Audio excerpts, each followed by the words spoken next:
your shtick about? My shtick? Well, I have a one-man show this Sunday called Young Sully, Stories from an Irish-American Youth, about my experience growing up in the Irish immigrant culture of the Bay Area, which I do around St. Patrick's Day. Just give me a little bit. Just give me a little preview into your... I explained that my mother was a very fast talker, and the way she answered the phone was, "Ring, ring. Hello, Patrick. No, he came to school around 3:30, playing basketball in the driveway there with Adam Gross Street. Then he took off on his bicycle up to soccer, but came racing back in the house around 5 o'clock. And in the front room there playing video games and wrestling around. I told him to knock it off before they break something. You think he listens to me? That guy, he doesn't listen to me." And that's how it started. Hi, I'm Christopher Walken. Different walk-ins, actually. And I don't think I've ever had more fun as a performer than doing this show. Part of the charm here is the lack of pretension. These are Hollywood actors, but the show runs just one night a week, Mondays, because they're all doing this around other things.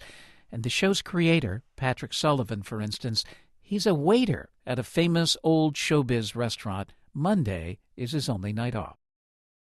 Next, our guest coming in, he plays the role of Johnny Unitas, which is, if you're going to be any character name on a sitcom, I'd like to come up with something better than Johnny Unitas. You can't. He plays Johnny Unitas on ABC's The Neighbors. Can be seen in the horror movie Smiley that comes out on DVD today. But of course, the most horrific thing about him is he loves pro wrestling as much as we do. Patrick O'Sullivan, everybody, let him have it.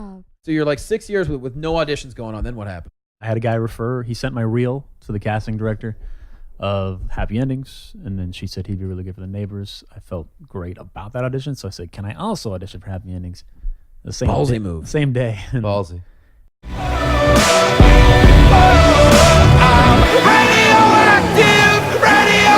Radioactive! Just the premise that the neighbors go to New York and discover Broadway musicals.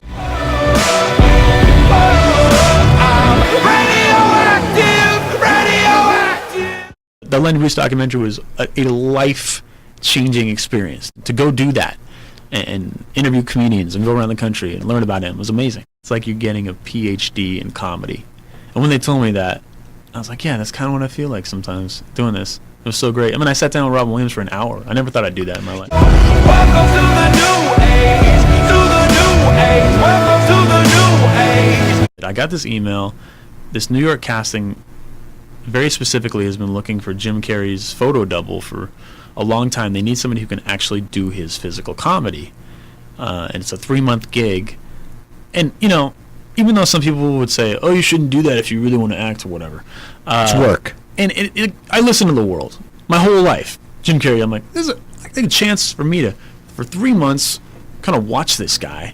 And I know I'm going to get something out of it, and you're going to get paid. Right, exactly. It's a mentoring program. Yeah. It's you're learning. I mean, that's the whole thing. Sure. So I went there. They dyed my hair black. I got it right away, and there it was. And it was an extremely impactful experience. The one thing I always tell people when I walk away from that is, I saw that guy every day, and he walks into anywhere he is, and you could just see he goes, I'm going to make this my playground.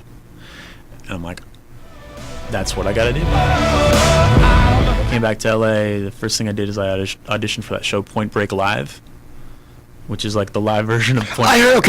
Okay. And I was actually called in to audition for the Patrick Swayze part. I raised my hand and said I'd like to audition for the Gary Busey part. I got that, and I'd been doing that for the last couple of years.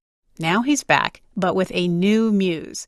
You can't handle the truth! Truth is, it's not easy to copy Jack Nicholson, even if you're Patrick O'Sullivan. Have you ever completely bombed out on a set? And what was that like? The most epic bombing was the California Highway Patrol Christmas party. A gala event featuring cops in suits and their wives in gowns. And I didn't really have the proper material for that event, and I grew that night. I grew. All systems go, the sun hasn't died. Deep in my bones, straight from inside. I'm waking up. Could you do Christopher Walken doing Alvin? I can try that. All right, good. Let's layer them together. We're the Chipmunks. Alvin, Simon, Theodore. Oh, man.